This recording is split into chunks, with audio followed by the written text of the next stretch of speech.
A lot of people ask me, how can you offer every child this education without their families paying anything? One of the things that is great about our school is the founder, Stephen Girard. So hence why we're called Girard College. Stephen Girard, when he died, he was the wealthiest man in America. He is probably one of the least known Americans who had one of the greatest influences over early America. Stephen Girard was born in France, in Bordeaux, France, came to the United States as an immigrant. He left home at 14, sailed on boats and made a lot of money that way, working on ships. And in June of 1776, he tried to get off a boat in New York City. But if you think about what was happening in June of 1776 in New York, you couldn't get off the boat because the British had taken over the port. So the next place for him to get off was Philadelphia. And he got off. It looked kind of interesting. There was this Congress that was starting, and people were talking about declaring independence, so it seemed, might as well stick around. And he moved here and continued to be in the shipping industry. But then eventually, which I think is so funny, he started to make so much money that he was one of the main investors in the first Bank of the United States. So when that bank folded, when it went out of business, it was cheaper and easier for him just to buy the bank instead of moving his money to another bank. So he became the first private banker in the United States. He also was such a key person in the yellow fever epidemic in Philadelphia, where he created kind of hospital administration. All the other wealthy people left Philadelphia to get away from this disease. And he wasn't afraid of it, of yellow fever, and said, got to stick around. And so he was really important in the whole idea of public health. And also, when the United States was about to fight the War of 1812, the United States was broke, had no money, because we hadn't finished kind of really paying for the American Revolution. So the U.S. government went to Stephen Girard and said, can you loan us the money so we can fight this war against Britain? And since he was a Frenchman, who we know the French were not too keen on Britain, he was like, yeah, I'll help you. But he said, I'll help you put together the financing. And he got several of his other wealthy people he knew to put together the money to fund the War of 1812. But he said, you have to do it using my bank, which was really smart business. So Stephen Girard died when he was 81 of the flu. But everyone wanted to know, what was he going to do with his money? He was so wealthy, and he didn't have any children. His wife had died many years before. What was going to happen? So it was a big mystery.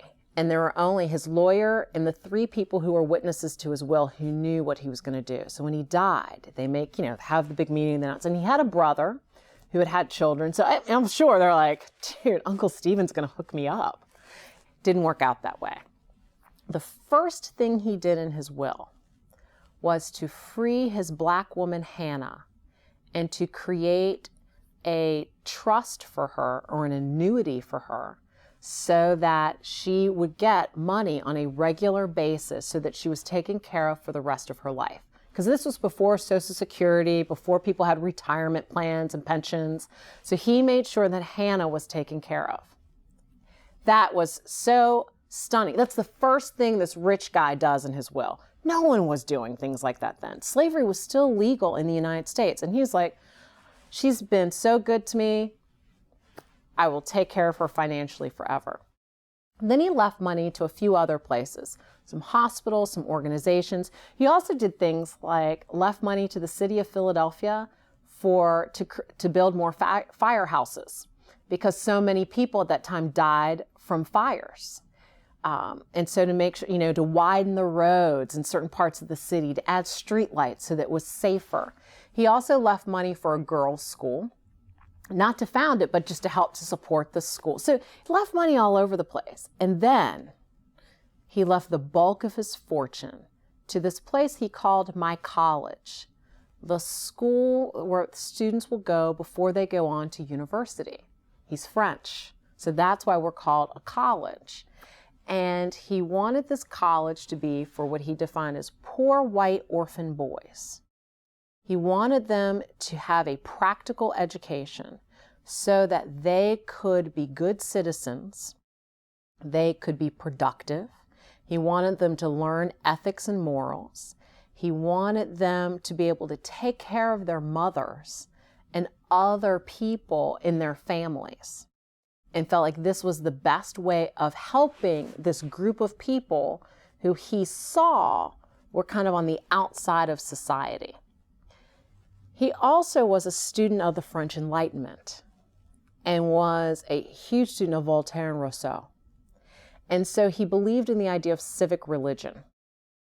And he kind of created a social experiment.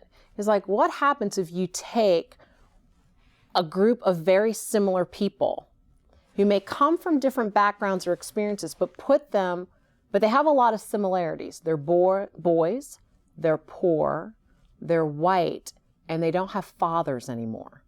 Because orphan back then meant you were fatherless, because women weren't legal entities. We didn't exist. And especially Black people, it was against the law to educate Black people. So he founded this school for really the fringe people in society at that time. Now, nowadays, that's not so fringe to be a white male who might be poor. But back then, that was like, people were furious with him. His family was irate. What do you mean you're leaving all your money for these people you don't even know? So he left all this money. He asked the city of Philadelphia to invest it and take care of it and to build he called it my college, to build this college and school and leave the rest of the money to run the school forever, in perpetuity, so to run it forever. And that's how we exist today. That money that when he died in 1831, we are still living off that money today. Through investments, we own property, we have money in the stock market and bonds, but also I have to do fundraising. I have to go out and ask people to support our school. We also get, some grant money from different organizations, but the idea is for the bulk of it is from Stephen Girard's money. And most people probably don't have a savings plan quite like Stephen Girard that people could live off of your money 160, 200, almost 200 years later. But he was very, very smart and wanted to make sure this could last forever.